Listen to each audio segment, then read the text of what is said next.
എല്ലാ വിദ്യാർത്ഥികൾക്കും പുതിയൊരു വീഡിയോയിലേക്ക് സ്വാഗതം. ഈ വർഷത്തെ SSLC പരീക്ഷ അവസാനിച്ചു. വിദ്യാർത്ഥികൾക്ക് ഇന്ന്, അതായത് മാർച്ച് 26 ബുധനാഴ്ച നടന്നിട്ടുണ്ടായിരുന്ന ജീവശാസ്ത്രം അതുപോലെ തന്നെ അല്ലെങ്കിൽ ബയോളജി പരീക്ഷയോടുകൂടി വിദ്യാർത്ഥികൾക്ക് ഈ വർഷത്തെ SSLC പരീക്ഷ അവസാനിച്ചു. വിദ്യാർത്ഥികൾക്ക് ഇനി SSLC റിസൾട്ടിനായിട്ടുള്ള കാത്തിരിപ്പായിരിക്കും.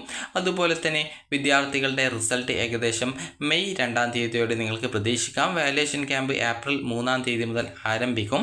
അപ്പോൾ വിദ്യാർത്ഥികൾക്ക് ഇന്നത്തെ പരീക്ഷ ഈസി ആയിരുന്നോ അതല്ലെങ്കിൽ ടഫ് ആയിരുന്നോ, അതുപോലെ നിങ്ങൾ പഠിച്ച ഭാഗങ്ങളിൽ നിന്ന് ക്വസ്റ്റ്യൻസ് വന്നിട്ടുണ്ടായിരുന്നോ, അതുപോലെ ക്വസ്റ്റ്യൻസ് വന്നിട്ടുണ്ടായിരുന്നു എങ്കിലും അത് ഈസി ആയിരുന്നോ, നിങ്ങൾക്ക് അത് കൃത്യമായിട്ട് ആൻസർ ചെയ്യാൻ സാധിച്ചിട്ടുണ്ടായിരുന്നോ എന്നുള്ള കാര്യം വിദ്യാർത്ഥികൾ താഴെ കമൻറ്റായിട്ട് രേഖപ്പെടുത്തുക. അതുപോലെ തന്നെ നിങ്ങൾക്ക് എത്ര മാർക്ക് കിട്ടാനാണ് സാധ്യത എന്നുള്ളതും വിദ്യാർത്ഥികൾ താഴെ കമൻറ്റായിട്ട് രേഖപ്പെടുത്തുക. അപ്പോൾ ഇന്നത്തെ പരീക്ഷ നടന്നിട്ടുണ്ടായിരുന്നത് 40 മാർക്കിലായിരുന്നു. 40 മാർക്ക് പരീക്ഷയും 10 മാർക്ക് CE ഉൾപ്പെടെ ടോട്ടൽ 50ലാണ് ബയോളജിയുടെ ടോട്ടൽ മാർക്ക് ഉണ്ടാവുക. അപ്പോൾ ഇന്നത്തെ പരീക്ഷയിൽ അത് 10 മാർക്ക് നിങ്ങൾക്ക് CE കിട്ടുമെങ്കിൽ 5 മാർക്ക് ഇന്നത്തെ പരീക്ഷയിൽ കിട്ടിക്കഴിഞ്ഞാൽ ഇന്നത്തെ പരീക്ഷ നിങ്ങൾ ജയിക്കും. അതായത് 15 മാർക്ക് കിട്ടി ജയിക്കുന്നതാണ്. ഇവിടെ 10 മാർക്ക് CE കിട്ടുന്നത് കൊണ്ടാണ് 5 മാർക്ക് എന്ന് പറയുന്നത്. നിങ്ങൾക്ക് 9 മാർക്ക് കിട്ടാൻ സാധ്യത ഉള്ളൂ എങ്കിൽ നിങ്ങളൊരു 6 മാർക്ക് വാങ്ങിച്ചാലാണ് നിങ്ങൾ ഈ ഒരു 15 മാർക്ക് കിട്ടുള്ളൂ. 15 മാർക്ക് എന്ന് പറയുന്നത് ആകെ മാർക്കിൻ്റെ 30% മാർക്കാണ് ജയിക്കാനായിട്ട് വേണ്ട മാർക്ക് എന്ന് പറയുന്നത്. അപ്പോൾ ഈ ഒരു 50ൻ്റെ 30% ആണ് 15 മാർക്ക്. 50ൻ്റെ 30% 30% എന്ന് പറയുന്നത്. അപ്പോൾ ആ ഒരു 50ൻ്റെ 30% എന്ന് പറയുന്നത് 15ആണ്. 15 മാർക്ക് കിട്ടിക്കഴിഞ്ഞാൽ നിങ്ങൾക്ക് D+ ഗ്രേഡ് കിട്ടി നിങ്ങൾ ഇന്നത്തെ പരീക്ഷ ജയിക്കുന്നതാണ്. ഇനി വിദ്യാർത്ഥികൾക്ക് A+ കിട്ടണമെങ്കിൽ എത്ര മാർക്ക് വേണം എന്നുള്ള കാര്യം നമുക്ക് നോക്കാം. A+ കിട്ടണമെങ്കിൽ വിദ്യാർത്ഥികൾക്ക് ഇന്നത്തെ പരീക്ഷയിൽ 35 മാർക്ക് കിട്ടിയാൽ മതി. അതായത് ഈ ഒരു 40 മാർക്കിൻ്റെ പരീക്ഷ, അതിൽ 10 മാർക്ക് CE, അങ്ങനെ ടോട്ടൽ നിങ്ങൾക്ക് 50 മാർക്ക്. 50ൽ നിങ്ങൾക്ക് 10 മാർക്ക് CE കിട്ടുന്നുണ്ട്. അങ്ങനെയെങ്കിൽ 35 മാർക്ക് നിങ്ങൾ പരീക്ഷയിൽ വാങ്ങിച്ചാൽ മതി. അങ്ങനെയെങ്കിൽ നിങ്ങൾക്ക് 45 മാർക്ക് ടോട്ടൽ കിട്ടും. നിങ്ങൾക്ക് 9 മാർക്ക് CE കിട്ടാൻ സാധ്യതയുള്ളൂവെങ്കിൽ നിങ്ങൾ ഒരു 36 മാർക്ക് കിട്ടിയാലാണ് നിങ്ങൾക്ക് 45 മാർക്ക് കിട്ടുള്ളൂ. 45 എന്ന് പറയുന്നത് ആകെ മാർക്കിൻ്റെ 90% മാർക്കാണ് 45. അതായത് 50ൻ്റെ 90% മാർക്കാണ് 45 എന്ന് പറയുന്നത്. അപ്പോൾ വിദ്യാർത്ഥികൾക്ക് ഈ ഒരു രീതിയിൽ മാർക്ക് വാങ്ങിച്ചു കഴിഞ്ഞാൽ A+ ഗ്രേഡ് കിട്ടുന്നതാണ്.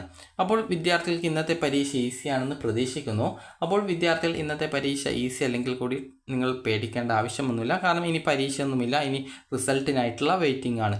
അതുപോലെ തന്നെ വിദ്യാർത്ഥികൾക്ക് ഇനി A+ മുതൽ D+ വരെ ഇന്നത്തെ വിഷയത്തിന് കിട്ടണമെങ്കിൽ എത്ര മാർക്ക് കിട്ടും, എത്ര മാർക്ക് നിങ്ങൾ നേടണം എന്നുള്ളത് നിങ്ങൾക്ക് ഈ ഒരു വീഡിയോ വഴി ഇനി മനസ്സിലാക്കാം.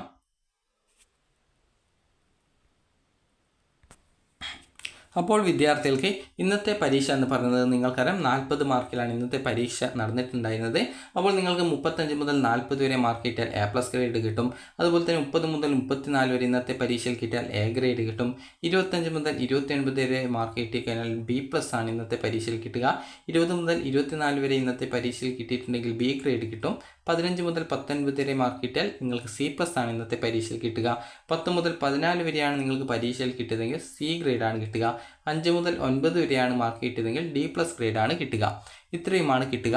ഇനി നിങ്ങൾക്കിപ്പോൾ 10 മാർക്ക് CE കിട്ടുമെന്ന് നിങ്ങൾ പ്രതീക്ഷിക്കുന്നുണ്ടെങ്കിൽ നിങ്ങൾക്ക് ടോട്ടൽ CE മാർക്ക് ഉൾപ്പെടെ 45 മുതൽ 50 വരെ മാർക്ക് കിട്ടിയാലാണ് A+. 40 മുതൽ 44 വരെ A ഗ്രേഡാണ് കിട്ടുക. 35 മുതൽ 39 വരെ B+ ഗ്രേഡും 30 മുതൽ 34 വരെ B ഗ്രേഡും 25 മുതൽ 29 വരെ C+ ഗ്രേഡും 20 മുതൽ 24 വരെ വിദ്യാർത്ഥികൾക്ക് C ഗ്രേഡുമാണ് കിട്ടുക. അതുപോലെ തന്നെ പിന്നീട് 15 മുതൽ 19 വരെ മാർക്ക് കിട്ടിയാൽ ഈ ഒരു D+ ഗ്രേഡുമാണ് കിട്ടുക. ഇതിന് താഴെ നിങ്ങൾക്ക് ഏത് ഗ്രേഡ് കിട്ടിക്കഴിഞ്ഞാൽ നിങ്ങൾ ഈ ഒരു സബ്ജക്റ്റ് തോൽക്കുന്നതായിരിക്കും.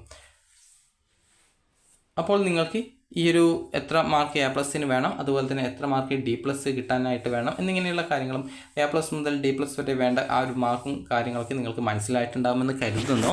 അപ്പോൾ വിദ്യാർത്ഥികൾ ഒട്ടും ടെൻഷൻ അടിക്കേണ്ട ആവശ്യമില്ല. കാരണം SSLC പരീക്ഷ എഴുതിയ വിദ്യാർത്ഥികളെല്ലാവരും സാധാരണതയിൽ ജയിക്കുകയാണ് ചെയ്യുക. ആരും അങ്ങനെ തോൽക്കാറൊന്നുമില്ല. അതുകൊണ്ട് തന്നെ വിദ്യാർത്ഥികൾ ഒട്ടും ടെൻഷൻ അടിക്കേണ്ട യാതൊരുവിധ ആവശ്യവുമില്ല.